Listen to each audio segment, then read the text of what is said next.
Assalamualaikum warahmatullahi wabarakatuh. Kami dari kelompok 3 akan mempresentasikan hasil diskusi kami, tapi sebelumnya perkenalkan terlebih dahulu anggota kelompok kami. Perkenalkan, nama saya Muhammad Arkan Naufal dengan NIM 21030200002. Perkenalkan, nama saya Muhammad Fatanur Arifin dengan NIM 2103020005. Perkenalkan, nama saya Nur Hajida Salsabila dengan NIM 21030200006. Perkenalkan, nama saya Marsha Husnia Rusda dengan NIM 2103020011. Di sini kami akan mempresentasikan materi tentang fluida dinamis.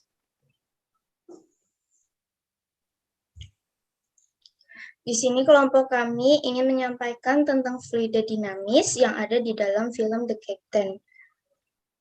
Sebelumnya, kelompok kami akan menyampaikan pengertiannya terlebih dahulu. Pengertian fluida dinamis. Sebelumnya, fluida itu apa sih? Fluida adalah suatu zat yang mempunyai kemampuan mengalir. Itu dinamakan fluida. Lalu kembali ke topik awal, fluida dinamis. Fluida dinamis adalah fluida yang bisa berupa zat cair maupun gas yang bergerak. Yang selanjutnya adalah ciri-ciri dari fluida dinamis. Yang pertama, alirannya tunak atau steady. Kecepatan setiap partikel fluida pada suatu titik tertentu adalah tetap, baik besar maupun arahnya. Aliran tunak terjadi pada aliran yang pelan. Yang kedua adalah alirannya tidak rasional. Pada setiap titik partikel, fluida tidak memiliki momentum sudut terhadap titik tersebut. Alirannya mengikuti garis arus atau streamline. Yang ketiga, tidak kompresibel, yaitu fluida tidak mengalami perubahan volume atau massa jenis karena pengaruh tekanan. Dan yang keempat, fluida tidak mengalami gesekan baik dengan lapisan fluida di sekitarnya maupun dengan dinding yang dilaluinya. Kekentalan pada aliran fluida berkaitan dengan viskositas. Berikutnya adalah jenis-jenis dari aliran fluida dinamis. Yang pertama ada aliran laminer, yaitu lapisan yang bersebelahan meluncur satu sama lain dengan mulus. Pada aliran partikel fluida mengikuti lintasan yang mulus dan lintasan ini tidak saling bersilangan. Aliran laminer dijumpai pada air yang dialirkan melalui pipa atau selang. Kemudian ada aliran transisi. Aliran ini adalah peralihan dari aliran laminer ke aliran turbulen. Yang selanjutnya ada aliran turbulen. Aliran yang ditandai dengan adanya lingkaran-lingkaran tak menentu dan menyerupai pusaran. Aliran turbulen sering dijumpai di sungai-sungai dan selokan-selokan.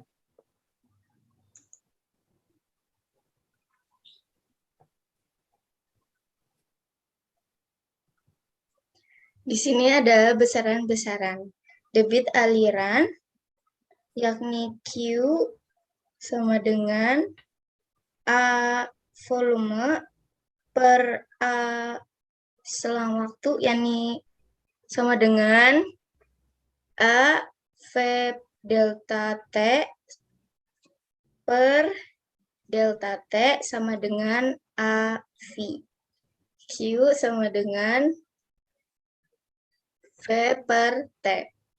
Di sini Q adalah debit aliran, yakni meter kuadrat per second. A sama dengan luas penampang, yakni meter persegi. V kecil, laju aliran fluida, meter per second. V besar adalah volume, yakni meter per kuadrat. T adalah selang waktu, yakni second. Persamaan kontinuitas adalah massa di A1 sama dengan massa di A2 R kali A1 V1 delta T sama dengan R kali A2 V2 delta T. A1 V1 sama dengan A2 V2, yakni Q1 sama dengan Q2.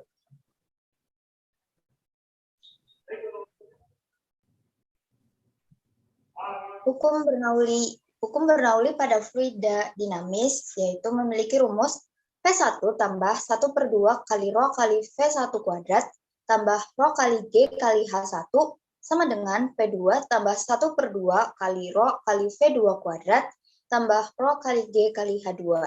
Di mana P sama dengan tekanan dengan satuan PA, rho sama dengan massa jenis fluida dengan satuan kilogram per meter kubik, V sama dengan kecepatan fluida dengan satuan meter per second, G sama dengan percepatan gravitasi yang memiliki nilai mutlak 9,8 meter per second kuadrat, dan H sama dengan ketinggian dengan satuan meter.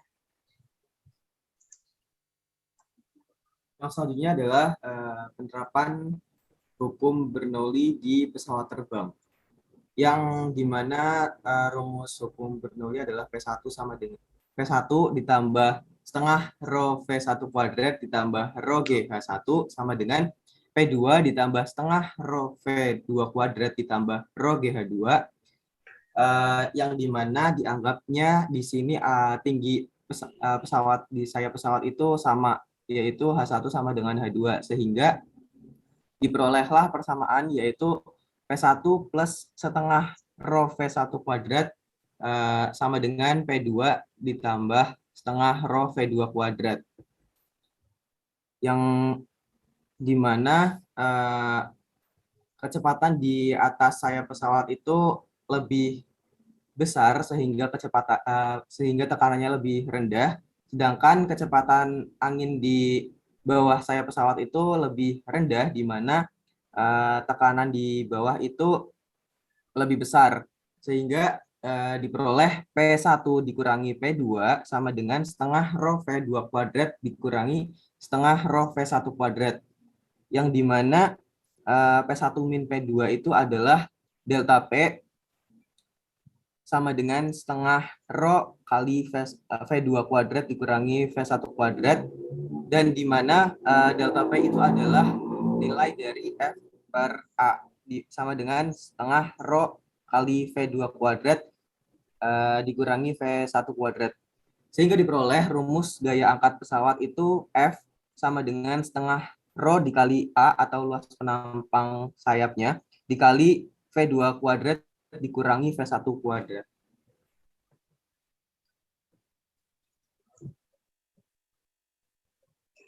Berikutnya ada teorema Torricelli atau laju efflux, di mana hukum Bernoulli P1 ditambah setengah Ru V1 kuadrat ditambah Ru GH1 sama dengan P2 ditambah setengah Ru V2 kuadrat ditambah Ru GH2.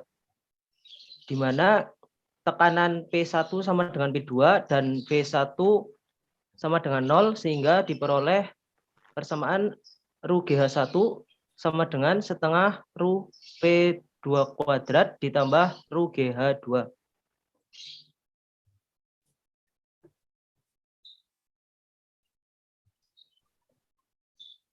Efek Venturi adalah P1 plus setengah rho V2 kuadrat plus PGH1 sama dengan P2 plus 1/2 rho V2 kuadrat plus PGH2.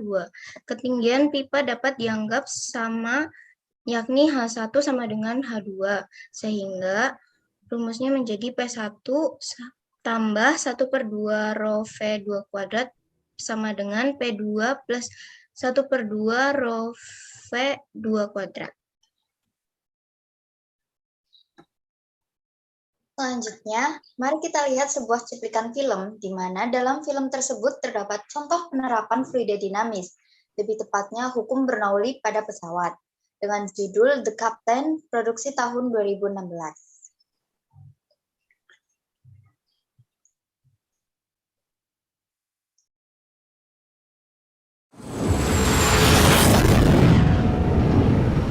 执行电报检查单。航空321。大家不用担心，请把安全带系好。成都四川8633请讲。我现在风挡了。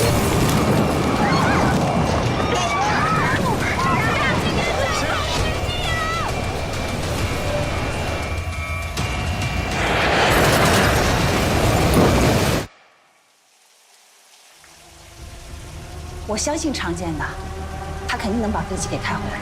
请相信我们，我们受过专业的训练，有信心、有能力保证您的安全。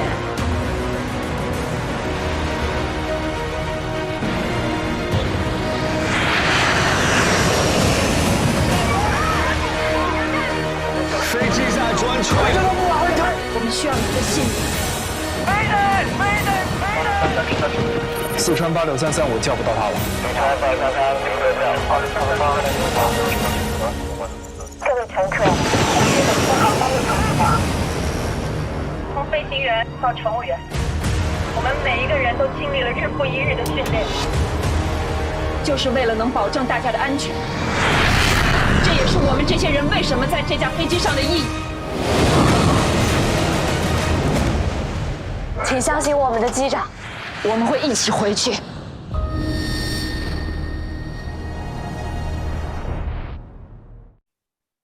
Nah, setelah mempelajari tentang fluida dinamis, kita jadi tahu bahwa pesawat terbang itu bisa terbang karena memanfaatkan hukum Bernoulli dengan rumus seperti ini, di mana kecepatan angin di atas sayap pesawat itu lebih besar dibandingkan di bawah pesawat, sedangkan tekanan di atas pesawat itu lebih kecil dibandingkan tekanan di bawah pesawat, yang menyebabkan pesawat itu dapat terbang karena tekanannya yang di bawah itu lebih besar.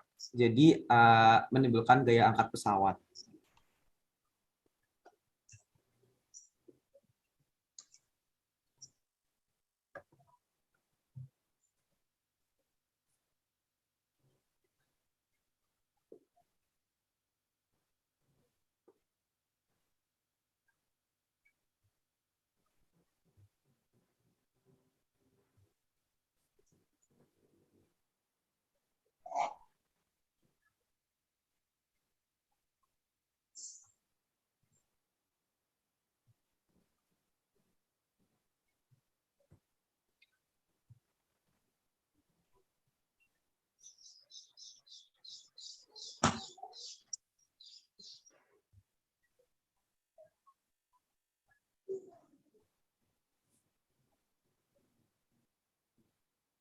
Sebuah pesawat yang terbang di atas perbukitan es yang tekanannya sangat tinggi memecahkan jendela depan pesawat, ditambah dengan cuaca yang buruk. Akhirnya pesawat pun mengalami turbulensi. Turbulensi pada pesawat disebabkan oleh salah satu jenis fluida dinamis, yaitu aliran turbulen, di mana angin di sekitar pesawat arahnya tidak beraturan. Kecepatan angin di atas dan di bawah sayap pesawat sangat tidak stabil sehingga pesawat mengalami turbulensi. Turbulensi pada pesawat terbang tidak hanya terjadi ketika pesawat melewati awan dengan cuaca yang buruk. Bahkan pada saat cuaca cerah pun bisa terdapat aliran turbulen di udara. Dampaknya pada dunia penerbangan adalah pilot hanya memiliki waktu yang sedikit untuk mengatasi dan mengingatkan penumpang untuk memakai seat belt secara tiba-tiba. Sekian presentasi dari kelompok kami. Beberapa informasi kami ambil dari beberapa sumber, diantaranya adalah studiobelajar.com, dosenpendidikan.co.id, dan informasisains.com. Apabila ada kesalahan, kami mohon maaf sebesar-besarnya. Billahi taufiq wal hidayah. Wassalamualaikum warahmatullahi wabarakatuh.